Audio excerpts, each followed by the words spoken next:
Thank you, Senator Merkley. A long time ago, in what seems like a different life at this point, I was a wilderness guide.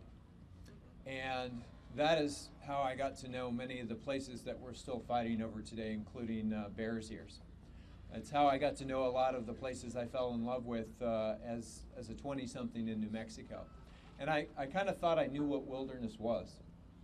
And then I got a chance to see the Arctic Refuge, and to see mountains stretch to infinity, and to see the Arctic coastal plain that is the birthplace of life for an entire caribou herd. And I got to see polar bears walk on dry land, and Dall sheep in the mountains.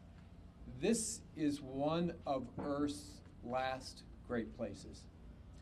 I grew up watching all of those documentaries on PBS and BBC, David Attenborough and Nova, and Nature, and I always thought there must be all of these amazing places out there that are still intact. And you get older and you get a chance to get around the world, and you realize that very few of them are still intact.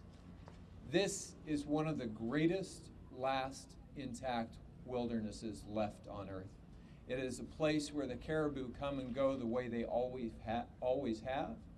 It is a place that supports life on a scale that's hard to imagine.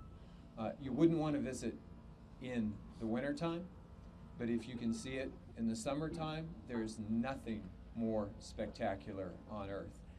There are a lot of places where it's appropriate to drill for oil and gas. Tom and I come from a state that's typically in the top 5 oil and gas producers in the country. This is not one of them. Our wildlife refuges should not be places to produce energy. Our national parks should not be places to produce energy. And the Arctic National Wildlife Refuge is a place worth standing and fighting for, and it is a place that we should never, ever drill for profit. Thank you.